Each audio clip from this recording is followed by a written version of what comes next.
우리는 사방에 좀 갇혀 있는 것이 아닌가라는 생각이 들어요. 제가 한 1년에 한 번씩 우리 사역자들하고 필그림 하우스에 갑니다. 필그림 하우스는 순례자의 하우스라고 해서 그곳에 가면 기도도 할 수 있고 조용하게 묵상할 수 있는 곳이 참 많습니다. 거기에 2층에 보면 예배당이 있어요. 굉장히 넓습니다. 그런데 강대상이 있는 뒤에는 통유리로 되어 있습니다. 그 뒤에 있는 자연 환경이요 그대로 보여요. 주일날 예배드리면 목사님이 안 보이실 것 같더라고요. 뒤에 자연 환경이 너무 예뻐요. 가을에는 그 푸른 오곡백과가 뒤에 아주 그냥 황금 물결이 있고요. 겨울에 눈 한번 오면 설산이 뒤에 쫙 깔려 있습니다. 우리 성도님도 한번 모시고 거기 가서 예배 한번 드리면 좋겠다. 매 1년에 한 번씩 갈 때마다 그런 기도가 정말 우러나옵니다. 자연 환경을 보면요 설교가 필요 없을 거라는 생각이 들어요. 우리가 우주에 나갈 수 있다면 우주에 나가서 우주에 있는 모든 것들을 바라볼 때 무슨 말이 필요할까? 그리고 지금 많이 춥잖아요, 그죠?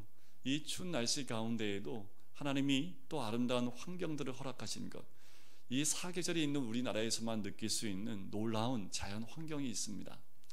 때로는 이 설교가 필요 없이 그냥 이 자연 환경만 뚫어지게 쳐다보고 있으면 그 안에서 하나님의 귀한 음성이 흘러나오는 것이 아닌가라고 할 정도입니다. 우리가 이렇게 건물에 갇혀 있고 또 아파트의 숲 가운데 묻혀 있다 보니까 하나님의 음성을 듣지 못할 때가 참 아쉽다라는 생각이 들어요. 그래서 여러분들 가끔은 여러분들 휴가 가실 때 자연을 만끽할 수 있는 곳으로 가시면 참 좋습니다. 바다를 볼 수 있는 곳, 또 산속에 들어가서 산속에서 우러나오는 그 냄새와 하나님을 또 만날 수 있는 그 공간이 있다면 참 좋겠다는 생각이 듭니다. 그래서 하나님이 우리에게 베풀어 주신 어떻게 보면 성경입니다. 지금 우리는 활자화된 더 큰 복이 있지만 이 활자가 없다고 한다면 자연 환경을 통해서 하나님은 우리에게 말씀해 주시는 거지요. 이 다윗은요 어릴 때부터 목동으로 어린 양들을 데리고 자연 만물 가운데 나갑니다. 밤마다 하늘의 별들을 바라보면서 또 낮의 해와 밤에 그 달과 별을 보면서 하나님이 베풀어 주신 놀라운 그 은혜를 그 자연 환경 가운데 느끼고 있다라는 거지요. 이것을 1절부터 6절까지 쓰고 있습니다. 이 모든 것이 하나님의 은혜로다 라고 고백을 하고 있는 거지요. 우리도 잠시 그런 풍경들을 감상을 하고 그 안에서 우리에게 주시는 하나님의 은혜를 경험할 수 있기를 간절히 소원합니다. 또 이 말씀을 보면서 이제 어제 우리 아기들 4명이 유아세례를 받았잖아요. 그 아이들을 이렇게 쳐다보면 그 아이들 안에도 하나님의 말씀들이 숨어져 있는 것을 보게 됩니다. 웃는 아이, 또 잠자고 있는 아이의 모습, 그리고 투정 부리는 아이의 모습, 그 아기의 모습 가운데에도 그 천진난만한 아기의 얼굴 가운데 하나님께서 그 사람을 통해서 말씀하시는 하나님의 음성이 있지 않나 라는 생각이 들 정도입니다. 자, 이렇게 6절까지의 말씀은 다윗이 자연 만물을 통해서 느낀 하나님의 음성을 전하고 있습니다. 자, 이 세상에서 가장 아름다운 것, 하나님이 창조하신 이 자연 만물이겠지요. 근데 인간의 욕심은요, 이 세상에서 가장 아름다운 게 뭘까? 그 아름다움을 추구하고 있는 인생들을 보면 가장 귀한 것, 보석을 보기도 하고요. 여러 가지 많은 것을 소유하는 것을 통해서 아름다운 것을 자기 것으로 가지려고 하지요. 그런데 이 세상에서 가장 아름다운 것이 있는데 이것은 사람들이 소유하려고 하지 않는 것 같아요. 제가 뭘 말씀드리고 싶을까요? 이 세상에서 가장 아름다운 것이 뭘까요? 말씀입니다. 에휴, 목사님 그럴 줄 알았어. 그러실 수 있을지 모르겠습니다. 하지만 이 말씀에 감추어 놓은 하나님의 그 비밀한 것들을 발견할 때마다 제가 전에도 한번 말씀드린 적이 있는데 저하고 부교육자로 함께 있었던 한 사역자가 있습니다. 저하고 말씀을 서로 토론하고 이야기하다가 문득 하나님의 뜻을 딱 깨닫고 난 다음에 그 목사가 맨발로 본당을 막 뛰어다니면서 막 찬양을 하더라고요. 그래서 너 미쳤냐? 그랬더니 제가 여태까지 묵상을 했는데 이렇게 깨달은 적이 없다고 하면서 막 본당을 뛰어다니면서, 저하고 이제 그 친구 2명밖에 없었기 때문에 보는 사람이 아무도 없었거든요. 저 옆에서는 부끄러울 것이 없으니까, 제 후배 목사니까 막 뛰어다니면서 그 본당을 몇 바퀴를 뛰면서 막 너무나 기뻐서 막 찬양했던 그 모습이 저도 눈앞에 선하게 드러나 있습니다. 말씀의 귀한 것 깨닫는 것, 이 세상에 가장 아름답게 빛나는 보석보다 더 아름답지요. 그 말씀을 깨닫는 것, 진정한 부자가 어디 있을까요? 물질을 많이 소유하는 사람보다 저는 말씀의 그 비밀한 것들을 많이 캐고 가지고 있는 사람이 진짜 부자가 아닐까라는 생각이 듭니다. 하나님께서는 하나님의 전 재산을 우리에게 다 맡기신 거지요. 이 66권의 말씀 1189장이 되는 이 모든 말씀 우리에게 다 주시면서 하나님의 전 재산을 우리에게 다 맡기신 거지요. 그리고 뭐 하나 주시냐면 백지 위임장 하나 우리에게 다 주신 거예요. 저만 줬을까요? 오세요. 제가 한 장씩 다 써드릴게요. 위임장에다가 이름하고 금액 적어서도 하나씩 마음껏 저는 써드릴 수 있습니다. 왜요? 이게 위임됐기 때문에 제가 쓰고 싶은 대로 백지니까 거기다가 써갖고 드리면 돼요. 여러분도 가지셔야지요. 하나님 목사들한테만 줬으면 얼마나 불공평합니까? 그치요? 우리 모든 성도님들 나이에 많고 적음에 상관이 없습니다. 모든 사람에게 주어졌는데 중요한 것은 알아야지요. 그리고 깨달은 만큼 그 위임장 가운데 백지에 쓸 수 있다라는 겁니다. 그래서 저는 얼마 전에 제가 말씀을 드렸지요. 이 말씀을 다시 말씀을 드린다면 이 성경 말씀은 보물선과 같다, 보물지도와 같다라고 말씀을 드렸지요. 우리가 보물을 발견한 만큼 그것을 소유할 수 있습니다. 여러분들 보물지도 가지고 여행을 떠나셔야 됩니다. 이 말씀의 보물지도를 가지고 여러분들이 씨름을 하셔야 돼요. 남들이 발견하지 못한 그 말씀 갖고 씨름하면서 그 말씀 안에서 보물 하나 캐면 아무도 몰라요. 나한테만 주신 보물이잖아요. 그죠? 경험을 해보셔야 되는데 이게 참, 그래서 내년에 큐티 하시자고 제가 그러는 거예요. 큐티는 누구한테 주시는 거예요? 나에게 주시는 말씀이거든요. 그 말씀 똑같이 읽어도 다 똑같이 하나님이 똑같은 음성을 주지 않습니다. 각자 주신 보물이 있기 때문에 그 보물을 오늘 발견하면 그 보물 가지고 오늘 사는 거지요. 그 보물 때문에 내 영이 풍족함을 누리는 겁니다. 어제 성탄 전야, 그제 우리 주일날 성탄 전야제 때 우리 전우사님이 중간중간 퀴즈를 냈잖아요. 그지요? 그 퀴즈는 무슨 퀴즈였습니까? 정상적인 머리로는 맞출 수 없는 그래서 그 퀴즈를 내면 우리 아이들은 다 맞춰요. 근데 우리 어른들은 갑자기 멍 하고 있다가 애들이 맞히면 맞다. 그런데 우리 아이들이 맞히지 못하는 퀴즈가 있지요. 그게 뭡니까? 인생의 퀴즈입니다. 인생의 수수께끼는요, 우리 아이들이 도저히 풀 수 없습니다. 우리 어르신들이 가장 잘 풀 수 있는 것은 인생의 수수께끼 아닙니까? 그 인생의 수수께끼를 우리가 풀어나갈 때 우리가 풀지 못하는 그런 퀴즈들도 있습니다. 그런데 그 모든 것들을 우리 하나님이 어떻게 우리에게 허락하십니까? 말씀을 통해서 그 퀴즈들을 풀어낼 수 있는, 그리고 알아갈 수 있는 우리에게 길을 주셨다라는 거지요. 오늘 시편 19편에 나오는 7절부터 마지막 절에 나오는 그 안에는요, 하나님 말씀의 아름다움과 그 복에 대해서 우리에게 말씀해 주고 있는 부분입니다.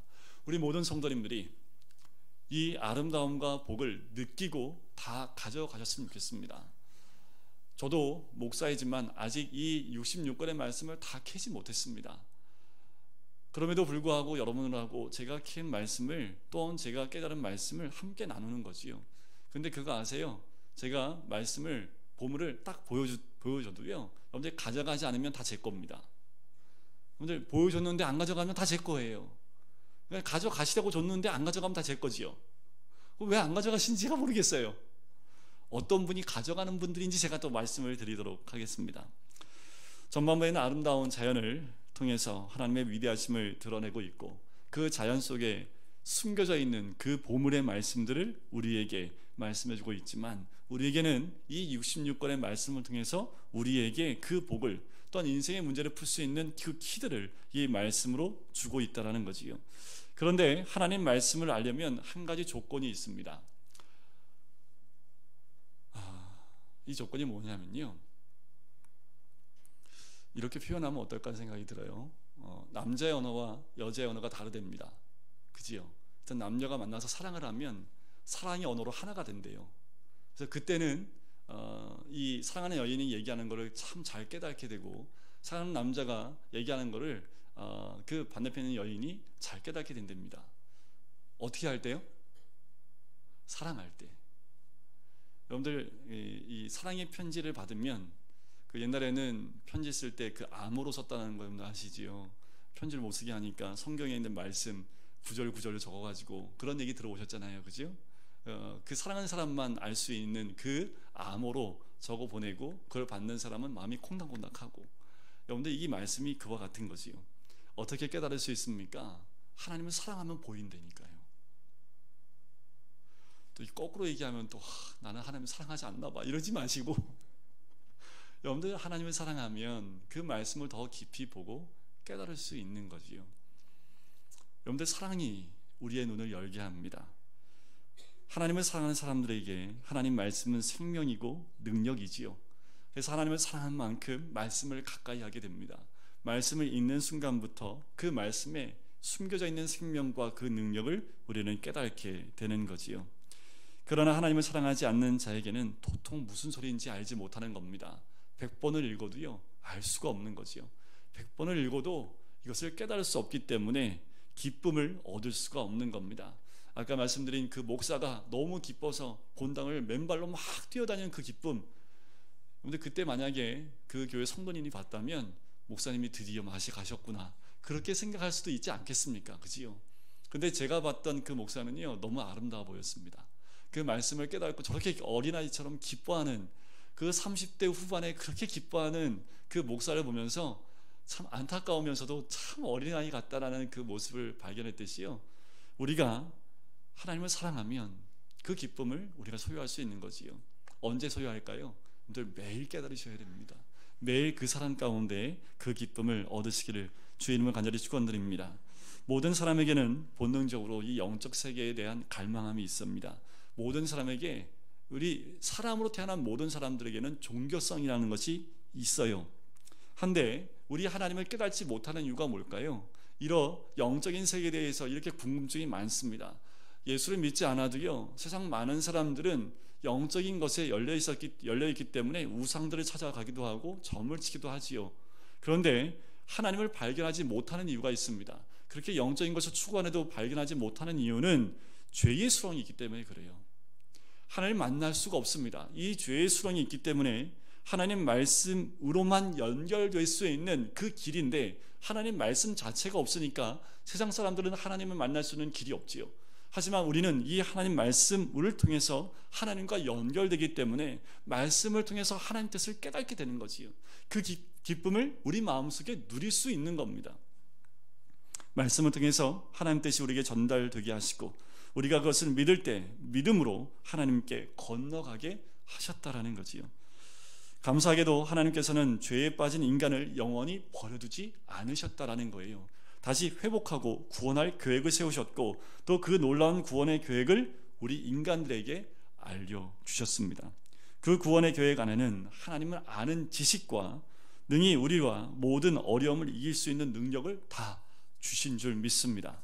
이 말씀은 우리 인간에 대한 하나님의 생각과 계획을 말씀하고 계신 거지요. 이 말씀은 천지 창조하신 그 말씀이기도 합니다. 이 말씀은 불가능이 없지요. 이 세상 모든 만물을 창조하신 그 말씀의 능력이기 때문에 이룰 수 없는 것이 없습니다. 하나님 말씀은 우리에게 믿음을 주는데, 믿음은 무한한 하나님의 복을 공급받을 수 있는 통로가 되는 것이 이 믿음입니다. 그래서 믿음이 없어요. 말씀을 보십시오. 말씀 가운데 믿음이 성장합니다. 믿음은 말씀으로부터 비롯되는 것을 우리는 알게 되지요. 그러나 하나님 말씀을 믿는데 장애가 있습니다. 뭐가 장애가 되냐면요, 이 말씀은 실천하기가 어렵다라는 거지요.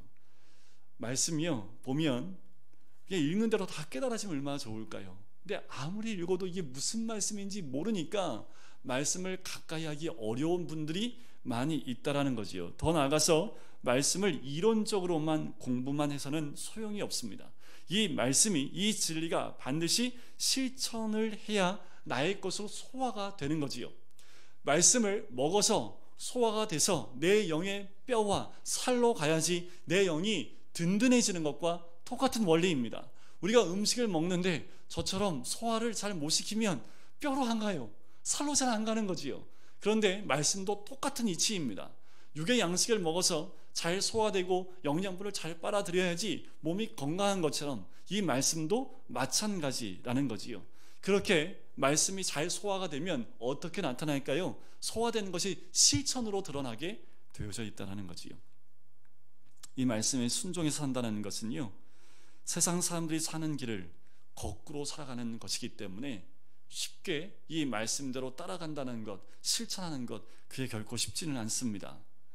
하지만 그 말씀의 진리대로 살았을 때 하나님께서 그 말씀이 내 삶 가운데 그대로 드러남을 통해서 하나님의 영광이, 또한 믿음의 사람으로 우리가 이 세상 가운데서 하나님 말씀을 드러내 볼 수 있는 능력의 사람이 될 줄 믿습니다.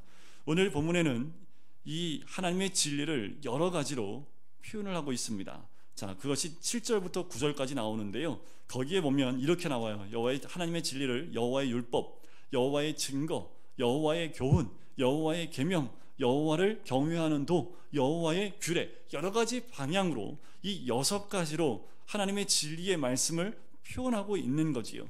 많은 부분으로 여러 가지 형식으로 하나님 말씀을 드러내고 있는데, 자, 보시면 때로는 생활에 옮겨야 될 지침의 형식으로 드러내 보기도 하고요, 설교나 강론을 통해서 우리에게 말씀해 주기도 합니다.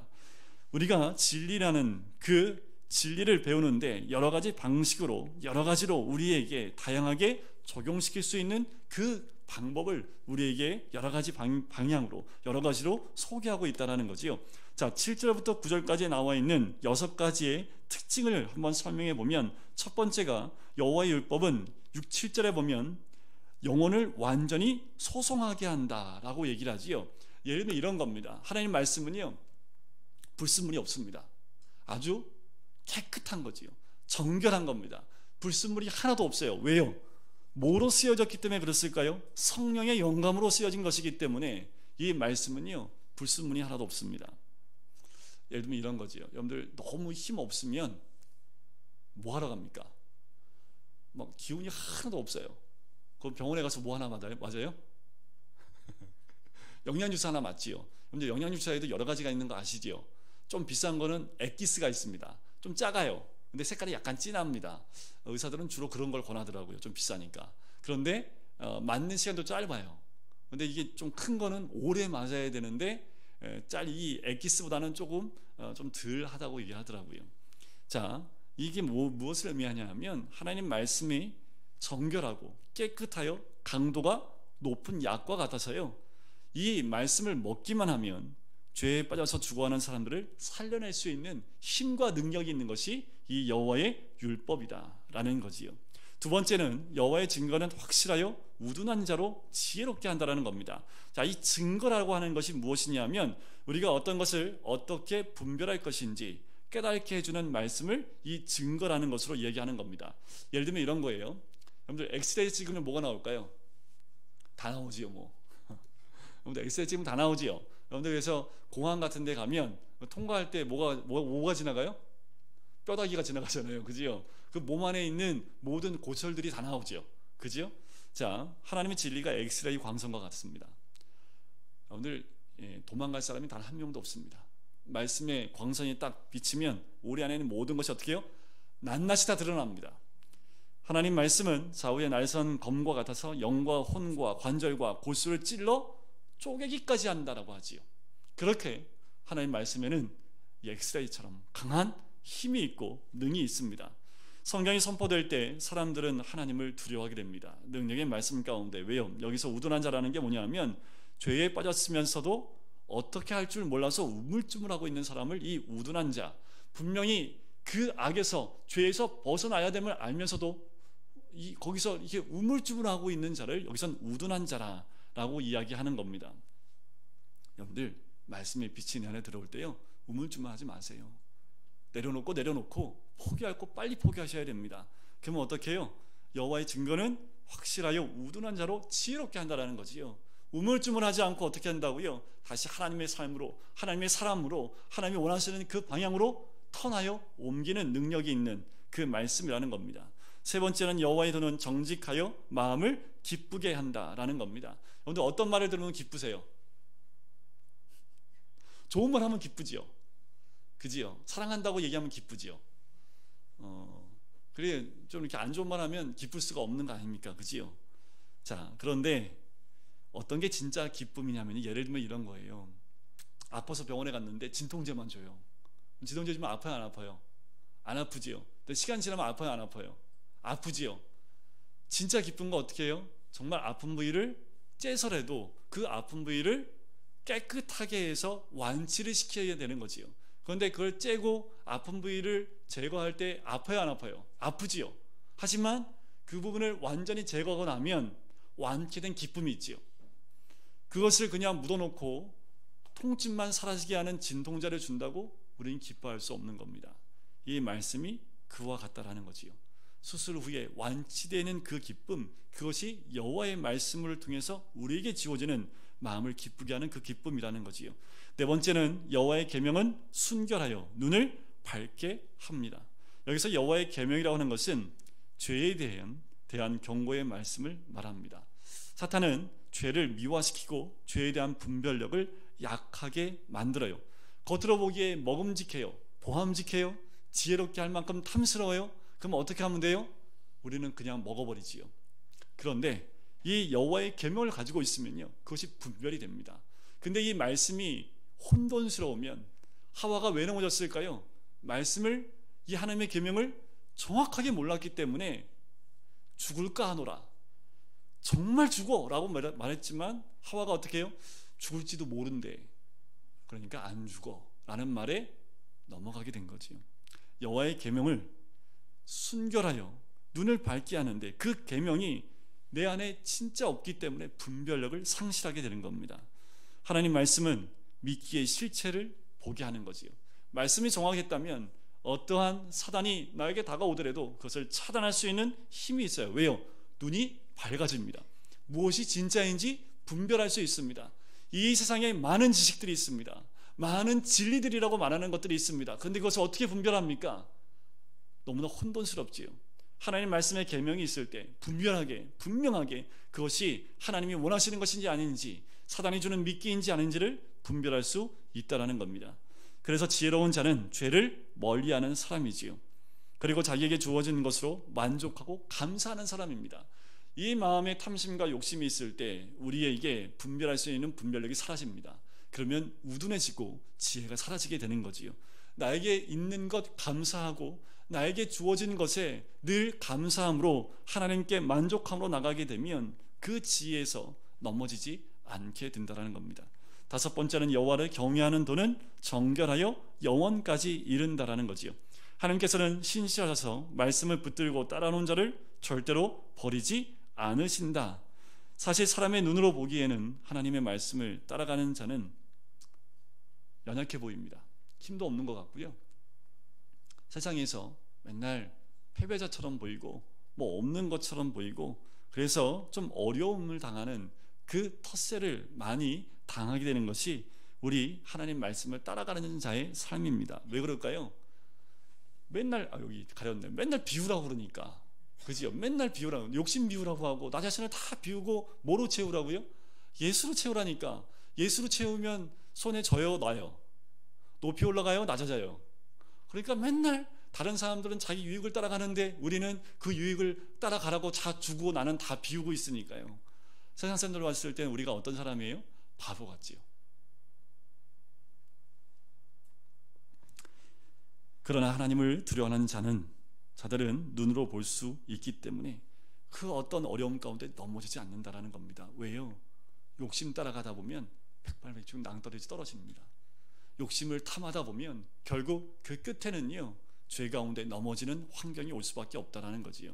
하지만 말씀 가운데 껴있는 사람은 그 어려움 가운데 빠지지 않는 하나님의 지혜가 있는 줄 믿습니다. 마지막 여섯 번째가 가장 중요한데요, 여호와의 규례는 확실하여 다 의롭다라는 거지요. 처음에 하나님께서 인간을 만드셨을 때 인간은 하나님 말씀에 순종하도록 만들었습니다. 순종을 통하여 영원히 살 수 있도록 하나님의 약속을 주셨다는 거지요. 지금도 이 하나님의 요구는 변함이 없습니다. 우리 마지막 아담 되신 예수님께서 무엇으로 완성했어요? 십자가에 죽으시는 순종을 통해서 첫사람 아담이 불순종으로 들어왔던 죄를 우리 마지막 아담이신 예수님이 순종함으로 모든 것을 완성시키셨지요. 그와 마찬가지입니다. 하나님 믿는 자들에게 순종할 수 있는 하나님의 힘을 주신다라는 거지요.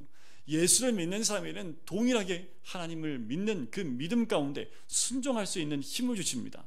그래서 조금씩 하나님 말씀에 순종하여 사는데, 이것이 결국 그렇게 순종하다 살다 보면 우리는 어디로 들어가요? 영원한 천국으로 들어가는 길이 활짝 열리게 된다는 겁니다. 오늘도 변함이 없습니다. 우리가 우리의 하나님 주신 이 말씀대로 순종하느냐 순종하지 않느냐, 그 가운데에는 예수님의 길을 따라가느냐 따라가지 않느냐, 내 삶의 주인이 나냐 아니면 예수님이냐 라는 것으로 날마다 우리의 삶 가운데 마음에 부딪힘이 있고 싸움이 있는 거지요. 내가 주인일 때는요 늘 괴롭고 힘들고 무엇인가 가지려고 합니다. 하지만 말씀대로 순종했던 예수님이 내 주인이 되면 괴로움이 없어지고요, 늘 감사하고요, 만족함을 하나님께 영광 돌리는 삶을 살게 되는 줄 믿습니다. 하나님 말씀의 가치를 10절에 보면 두 가지로 표현합니다. 우리 10절 말씀을 같이 읽어볼까요? 시작. 금 곧 많은 순금보다 더 사모할 것이며 꿀과 송이꿀보다 더 달도다. 자, 하나님 말씀의 가치를 두 가지로 말하는데 첫 번째 가치가 뭘까요? 금전적인 가치로 얘기합니다. 하나님의 말씀의 가치는 금 덩어리와는 비교할 수 없을 정도로 비싸다라는 겁니다. 그래서 목사님들이요 말씀 배울 때는 뭐 100만 원, 200만 원 막 쓰세요. 말씀 정말 목사님들은요 뭐에 목숨 거신 분들이에요. 말씀에 목숨 거셔가지고요. 네, 금덩이보다 더 중요하게 생각하는 게 말씀이거든요. 말씀을 깨달으면 정말 아무도 없을 때 정말 뛰어다니고 싶어 하시는 분들이 목사들입니다. 목사들만 그럴까요? 여러분들, 우리에도 가장 가치 있는 것이 바로 순금보다 더 사모할 것이 말씀이라는 거지요. 누가 커다란 금덩이 하나를 주었다면 다른 사람들이 얼마나 부러워할까요? 그런 동화도 있잖아요, 그죠? 지나가다 금덩어리 주는 거, 금덩이 주면 그걸 얼마나 부러워합니까? 그걸 또 얻고 싶어 하지요. 또 여러분들 여러 가지 그 욕심을 따라 나오는 동화들이 참 많은데, 여러분들 정말 진정한 그 금덩어리가 뭘까요? 세상에서 성공하는 것이 금덩어리겠습니까? 아니요. 그와 비교할 수 없는 말씀의 가치가 있습니다. 그 이유는 하나님 말씀 안에는 하나님의 능력이 들어있기 때문에 그렇습니다. 여러분들, 그 말씀 안에서 능력을 깨닫게 되면 세상에서 누릴 수 없는 그 능력의 힘의 원천이 그 말씀 가운데 있는 것을 깨닫게 됩니다. 하나님 말씀은 우리 영혼을 부요하게 하기 때문에 그렇습니다. 진정한 부요함 가운데 거하시는 우리 성도님들 되시기를 주의 이름으로 간절히 축원드립니다. 두 번째는요, 송이꿀입니다. 옛날 과거에는요 이 송이꿀이 약이었습니다. 그죠? 제가 이제 입병이 자주 났었기 때문에 입병 나면 여러 가지를 해봤는데, 이 송이꿀을 막 몸서리가 쳐져요. 막 이 안에 헐었을 때 송이꿀 딱 한번 바르면 엄청 쓰라리거든요. 옛날 분들이 이 꿀을 이 과거에도 치료제로 많이 사용했다는 것이 송이꿀입니다. 왜냐하면 이 송이꿀을 먹으면요 눈이 밝아진대요. 여러분들 그 요나단이 그랬잖아요, 그죠? 송이꿀을 찍어서 먹으니까 눈이 밝아졌다고 하지요. 그러니까 순간 단 것이 들어가면 사람 몸에 힘이 확 올라옵니다. 그래서 피곤할 때 여러분들 뭐 먹어요? 사탕이나 초콜릿 먹지요. 그러면 순간 좀 힘이 나거든요. 이 송이꿀은 그 이상의 역할을 한다고 합니다. 아직도 많은 사람들이 성경을 배우고 연구하는 것이 시간 낭비라고 생각을 하는 사람들이 있어요. 왜냐하면 지금 사회생활하면서 당장 내 눈앞에 있는 물질을 따라가는 것이 더 유익하다라고 생각하기 때문에 그렇습니다. 그러나 실제로 여러분들이 투자해야 될 것은요 말씀입니다. 말씀이 내 삶의 중심에 있을 때 여러분들 우리 삶을 인도하실 뿐만 아니라 채워주시는 하나님의 은혜를 누리게 돼요. 근데 그건 목사만의 일이 아닙니다. 예수 그리스도를 믿는 모든 사람들이 집중해야 될 것이, 이 말씀을 들으면 무엇이 되냐면요 자기 문제는 작아져 버립니다. 여러분들 힘들고 어려울 때, 그럴 때일수록 말씀을 더 가까이 하면요 내 문제는 작아지고 하나님이 점점 내 눈앞에 크게 채워지기 시작을 합니다. 그러면 내 삶에 있는 문제는 문제가 되지 않아요. 까짓 거 뭐 그거 지금 내 앞에 있는 그 문제가 아니고 왜요? 더 큰 하나님이 내 눈에 보이기 때문에 그 문제는 문제로 여겨지지 않는다라는 거지요. 말씀을 가까이 하셔야 됩니다. 말씀을 열심히 공부하셔야 되고 읽으셔야 되는 이유가 여기에 있는 거지요. 들은 말씀이 여러분들 이 머리에만 있으면 안 되고요, 3cm 밑으로 내려오셔야 됩니다. 그래서 이 가슴에 꽉 잡힐 때, 내 영혼이 그 말씀에 잡힐 때 능력으로, 힘으로 나타나게 된다는 거지요. 말씀을 듣고 기도하는 자는 온 인격이 말씀에 사로잡히게 됩니다. 그래서 말씀을 읽고 기도하는 것이 기본의 삶입니다. 책망의 말씀에 귀를 기울이게 되지요. 하나님의 말씀을 가까이 할 때마다 나를 책망하는 말씀을 기뻐하게 됩니다. 왜냐하면 하나님과 가까워지면 가까워질수록 더 민감해지는 부분이 이 죄에 대해서 민감해지기 때문에 그렇습니다. 지극히 작은 허물도 하나님의 은혜를 빼앗아 가며 하나님과의 교제를 방해할 수 있기 때문에 늘 말씀을 가까이 하면서 내 안에 허물들, 내 안에 나를 방해하는 모든 것들을 다 제거해야 된다는 거지요. 12절 한번 보실까요? 자기 허물을 능히 깨달을 자 누구리요? 나를 숨은 허물에서 벗어나게 하소서. 죄는 중독성을 가지고 있기 때문에요, 우리의 모든 신경을 마비시켜요. 영적으로 모든 것을 마비시킵니다. 내가 죄 가운데 있는지도 몰라요. 그래서 촉각을, 그리고 우리 감각대로 살아가게 되는 거죠. 진짜 중요한 것을 보지 못하고 이 죄라는 것이 나로 하여금 하나님을 만나지 못하게 하게 됩니다. 죄는 모든 모양이라도 버리라 라고 말씀을 하지요. 13절 한번 같이 읽어볼까요? 시작. 또 주의 종에게 고의로 죄를 짓지 말게 하사 그 죄가 나를 주장하지 못하게 하소서. 그리하면 내가 정직하여 큰 죄가에서 벗어나겠나이다. 그런데 우리가 죄인 줄 알면서 죄를 지으시면 안 됩니다. 이게 곧 성령 회방죄일 수 있기 때문에 그래요. 100%라고는 제가 말씀드리지 않습니다. 그럴 수도 있겠지요. 그런데 이것이 죄라는 것을 알면서도 고의로 그 죄를 짐을 통해서 하나님과 대적되는 그 위치 가운데 있는 것, 여러분들 거기서 벗어나야 되지요. 다윗이 그래서 고백하는 겁니다. 그렇게 기도하는 거지요. 고의로 죄를 짓지 말게 하사 그 죄가 나를 주장하지 않게 해달라고. 여러분들 죄가 우리를 주장하게 하면요, 그 죄 가운데서 일어날 수가 없습니다. 다윗의 기도는요, 말씀을 너무 깊이 알다 보니까 죄가 나를 주장하게 되면 결국 어떻게 된다는 것을 다윗은 알게 됩니다. 그리하면 내가 정직하여 큰 죄가에서 벗어나겠나이다. 죄가 나를 주장하지 못하게 해달라고 이야기하는 거지요. 죄가 그의 인격을 지배하게 되면 쉽게 회개할 수 없기 때문에 그렇습니다. 죄가 나를 지배하지 않게, 말씀이 나를 지배하면 우리의 인격이 회개할 수 있는 다로 나를 이끌어 가게 되는 줄 믿습니다. 죄를 숨기지 않으면 회개하고 용서받을 수 있습니다. 언제나 우리의 죄를 주님 앞에 가지고 나올 수 있는 것은 말씀의 능력 가운데 있는 거지요. 결국 하나님의 말씀을 사랑하는 종들은 그 마음과 마음의 생각과 입술의 말을 하나님께 바치게 됩니다. 우리 마지막 절인데요, 우리 마지막 절을 같이 한번 읽어보겠습니다. 시작. 나의 반석이시요 나의 구속자이신 여호와여, 내 입의 말과 마음의 묵상이 주님 앞에 연락되기를 원하나이다. 다시요, 끝에 부분만. 여호와여, 내 입의 말과 마음의 묵상이 주님 앞에 연락되기를 원하나이다. 이 두 가지입니다. 하나님이 가장 원하시는 제사와 예배가 뭐냐면 우리의 마음의 생각과 입술의 말입니다. 여기에 뭘 채워요? 하나님의 뜻을 채우는 것. 그것이 하나님이 가장 원하시는 예배이며 제사입니다. 그때 하나님은 우리와 하나가 되시지요. 그리고 큰 은혜와 감동으로 하나님이 부어주시는 복이 우리 삶 가운데 임하게 됩니다. 우리 입의 말과 마음의 묵상이 주님 앞에 연락되는 것, 이것이 우리의 삶의 목적과 방향이 되어야 됩니다.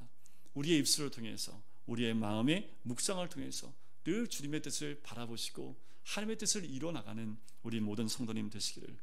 이제 연말이지요. 세상은 망년회라고 해서 또 취하고 또 즐기는 것으로 돌아가 버립니다. 음주운전으로 사고가 더 늘어가고 있고, 홍대 앞엔 새벽만 되면 쓰레기로 몸살을 앓고 있는 이 연말입니다. 세상은 그렇게 가더라도 우리는 진정한 하나님의 복 가운데 거하셔서 이 마지막 때 2018년도 이 마지막 한 주를 정말 마음의 묵상으로 입술의 그 말로 하나님께 영광 올려드릴 수 있는 우리 모든 성도님 되시기를 주의 이름으로 간절히 축원드립니다. 우리 같이 기도하실까요?